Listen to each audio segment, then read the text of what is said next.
Okay, Brad. Fun idea, cute idea. Juju, girl with basket of fruit. I know nothing about this artist. I sort of know that she's sort of one of those Anthony Fantano, highly acclaimed artist, 9 out of 10, sort of in the upper echelon of like appraised Fantano albums, that sort of thing. I don't know this artist. I haven't listened to any of her stuff. Know nothing about the album, know nothing about the kind of music she makes. We're just gonna go right into this. I'm not gonna waste your time. Track one, title track.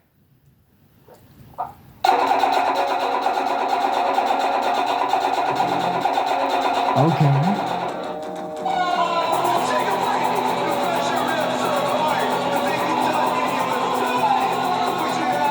I like to read lyrics, so I should probably put those up as well.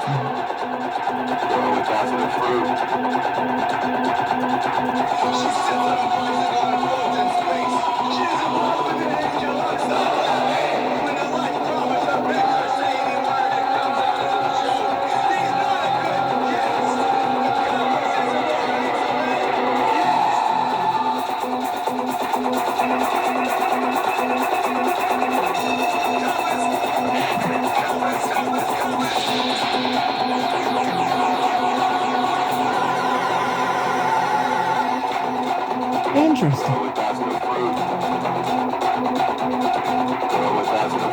It's like if the Black Panther soundtrack was like hyperpop. I don't know how else to describe this.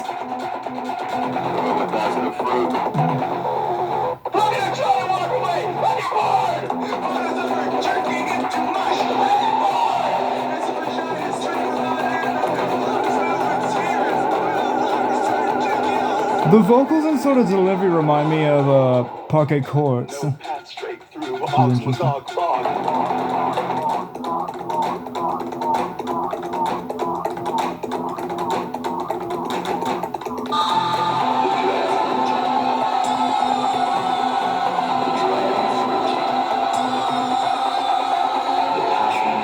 that moaning in the back?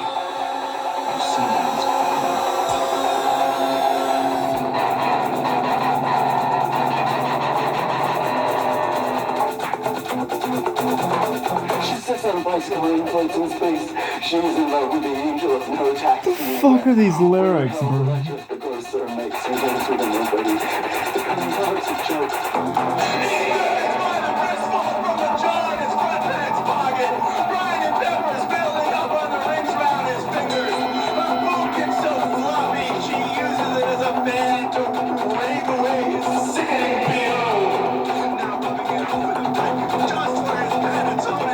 Every frog hops right up into a butthole. Every frog is a single butthole flea on its way in. She brown box squeezes them all until frogs. And one erect takes on. What the fuck is this, bro? Pointlessly tries to fuck a blue sky. At the witch execution, they all hope to be called up.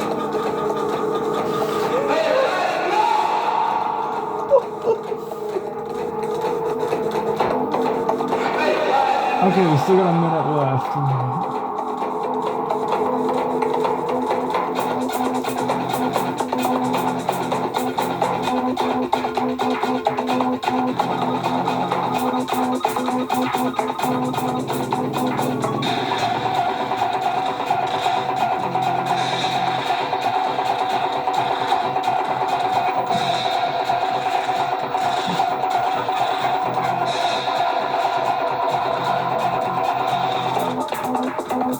Girl with basket of fruit.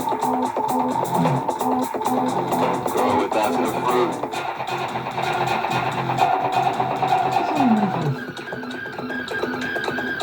Oh. Is that what this song's about?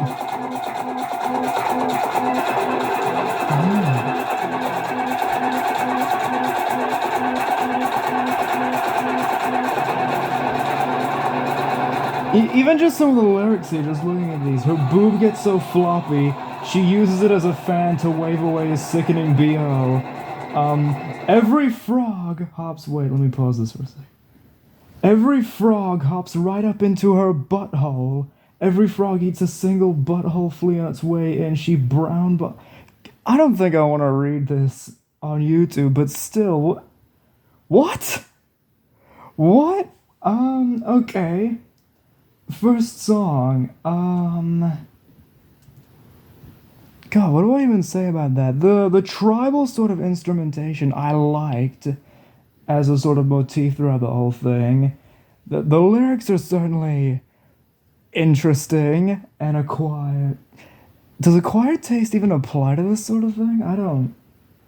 What do you say to that? I don't listen to a lot of hyperpop. I don't get a lot of hyperpop for this reason. But we're just gonna keep going along and see how the rest of this album goes. Track 2, It Comes Out as a Joke. I don't know if I can watch the videos of these, so maybe I'll scroll over. Copyright or whatever.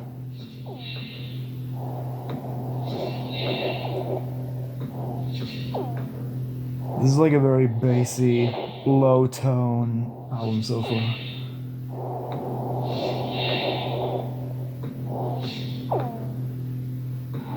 Welcome to Short Life in the Ribs. It comes out as a joke. I got burned down your face. It's a joke. The great vision deformed beyond glory. Comes out a great and deformed joke.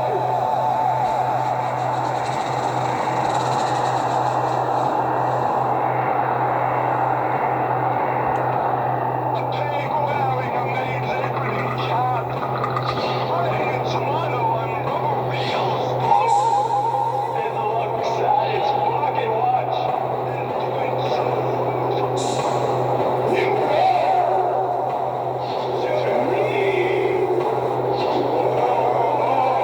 I'm picturing sort of like Alice in Wonderland style things with that, just that little block of lyrics.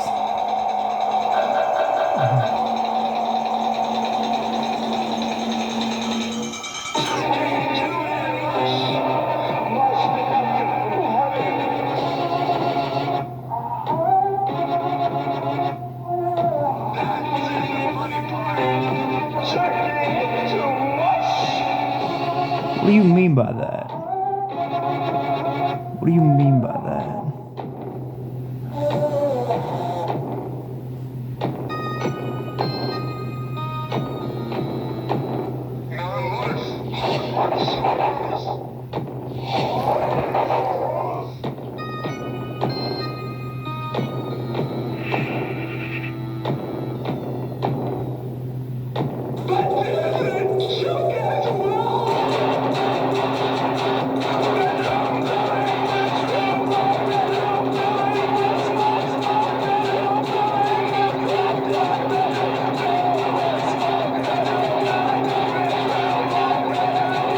Just trying to see if it's like an odd time signature here or something.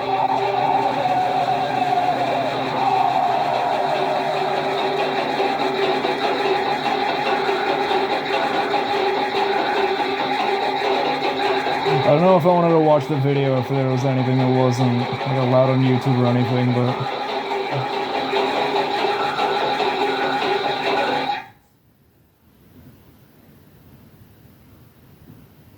okay, that was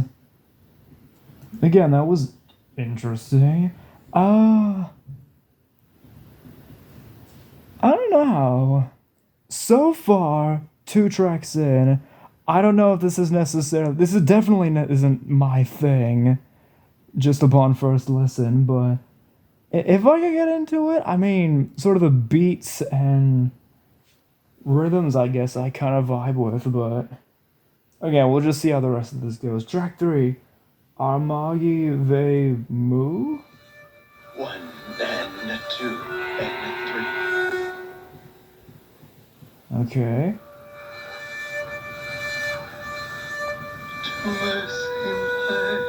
Oh shit. You would collect. And poison seems like something you would take. In the offensive ways of all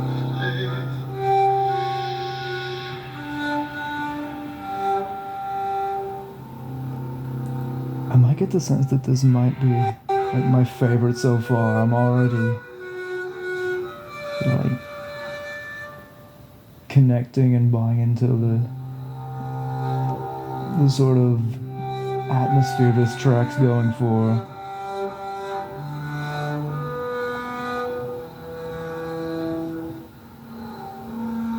And even just reading past and seeing what it was about, I definitely get that sense from just like this bare instrumentation. Cannot accept that it will spread like cancer.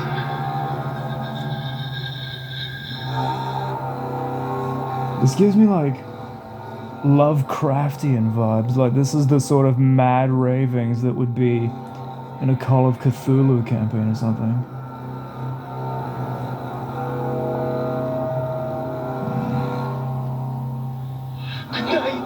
Good night. Don't look, sweet old friend. Don't look, little sister. Don't answer, knock, knock, knock. Don't answer, only answer for your fear of God. Don't answer for the nothings else. Ye, oh night, oh night, oh night. Get away, ye, oh night. Get up, get back, get off. It is in fact baby medicine in the bosoms of Abraham. I will behead all the saints. I will behead all the stars. And lightning strike where it will. Cocoa nuts, bananas, flowering vines in the fall. I sort of like this dark, cathartic, bare cello instrumentation sort of thing, like something out of Hereditary. But I feel like I am the sort of guy who likes melody and sorts of things, so I feel like I'd get more out of if this was from Lingua Ignota or Liturgy. I haven't listened to much to Liturgy. Oh yeah, this is the madness part of the Lovecraftian analogy I was going for.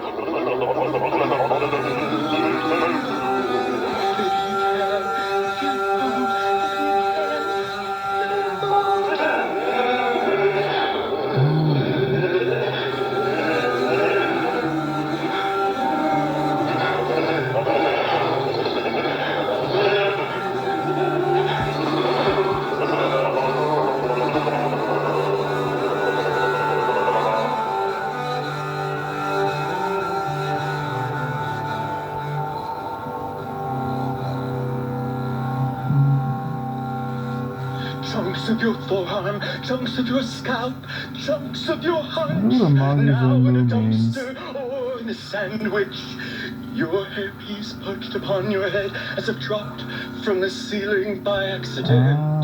Never not had worry, and now never not blonde.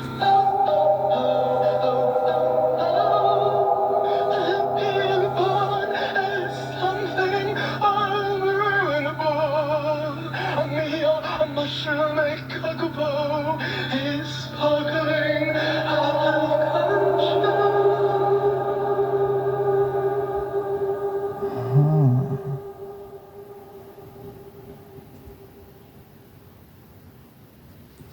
Yeah, I think that track was definitely the most resonant to me thus far. I'd say that was my favorite so far. Don't mind the ads. I don't have an ad blocker or anything. Okay. Track 4, Ice Cream Truck. I don't know what to expect at this point, in general and with a title like that. I think this is the shortest track.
That bit's definitely intriguing.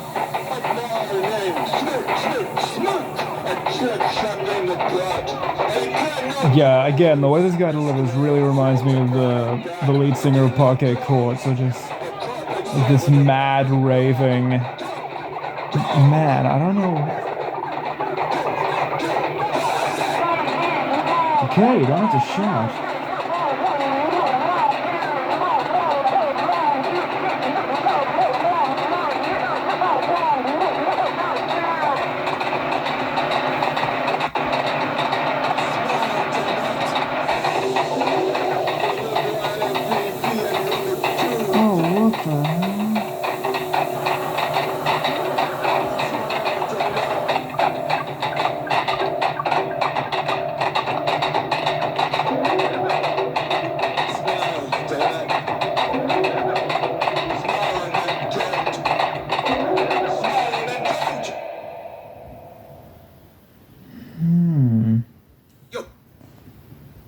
Yeah, here's the thing about this album. Here's the thing with me trying to understand music like this. I feel that's that sort of performative, high art sort of thing, this esoteric lyrics and the weird experimental instrumentation.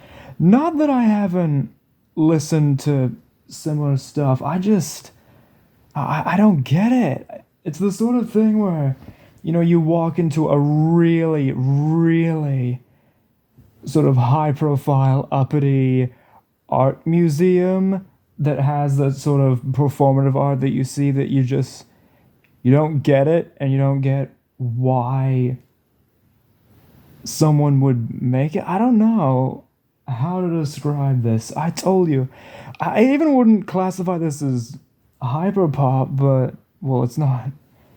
If this is pop, and this is some of the most depressing stuff I've heard, but I hope my thoughts will formulate better as this goes on. Okay. Track 5, Pumpkin Attack on Mommy and Daddy. What the hell is it?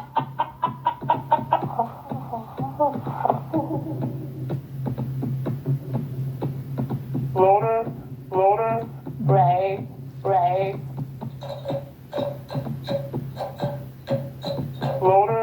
Loader, Ray. I was just standing there, waiting.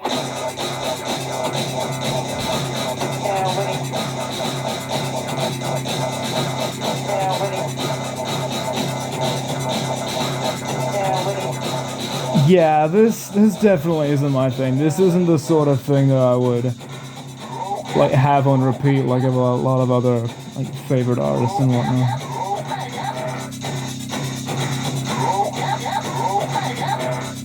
I'm getting a headache right now, and I don't know if it's because of this album.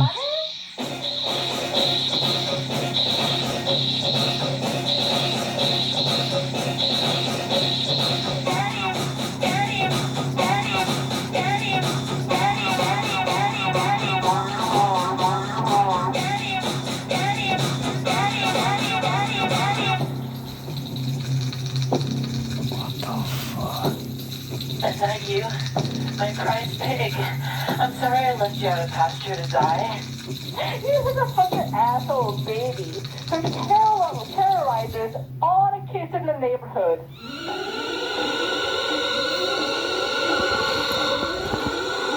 The intro bit and sort of what's being said over it kind of imagines if Ari Aster had a hand in writing the background music to RuPaul's Drag Race. That's the best way I can describe this track.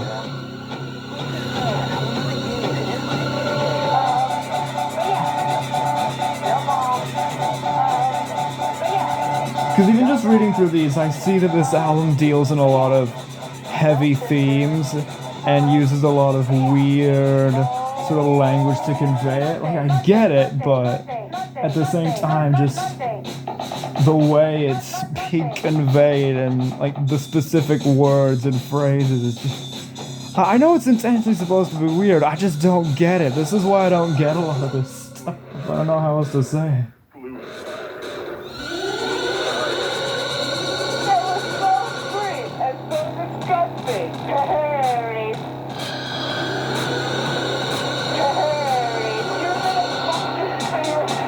Like, lines like that, what do you do with that?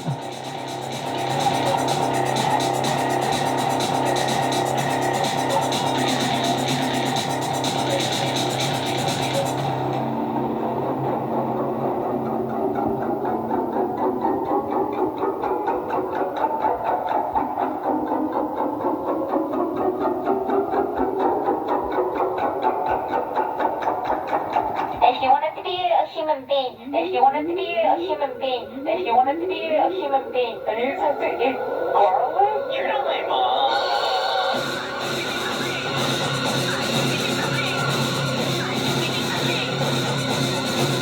mom. Is this something you regularly listen to, Brad? Is this...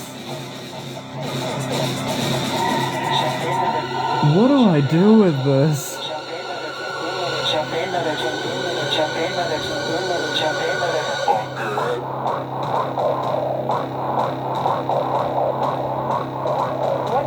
What if the bear was just a dumbass? My three-legged pig, my three-legged pig, my three-legged pig, my three-legged pig. You really can't get anywhere.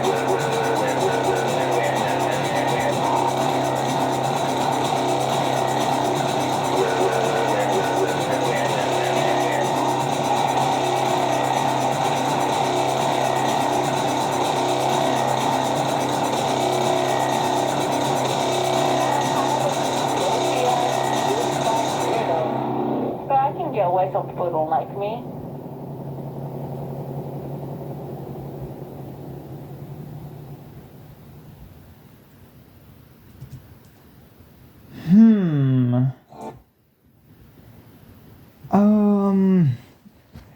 Yeah, let me try and discuss more of my thoughts on this kind of experimental, because I remember recently I listened to in full, I forget the name of the album, but that one Sophie album that everyone had been talking up, and I'd heard other hyperpop artists and stuff, but that was the album that made me finally get it. And if I had to pick a hyperpop album that I would listen to, it would be that, because unlike other stuff I've listened to, I feel like it's in that perfect sweet spot between too dark and pretentious sounding for me to just be like, oh, what's the point of this? Like something like Black Dresses that I've heard of, but also not unserious enough that just like, how do people hail this as like the greatest albums of some of their years, like 100 gecs? I will never get 100 gecs. I'm not touching that. I don't know. Even though I do like sort of other experimental stuff. Of course I like experimentation in music, but it's the thing of like, where do you draw the line of like what can be done and what should be done? Like, what's appealing to the ear? And if it's not meant to be appealing to the ear, then what is this art house? I don't want to say trash, but it's like, what do you do with it? How do you like actively listen to it? And I'm not saying that this is the problem with the hyperpop and experimentation. It leads you down this whole thought process and rabbit hole of like, what's music? What's the purpose of music? What sounds good?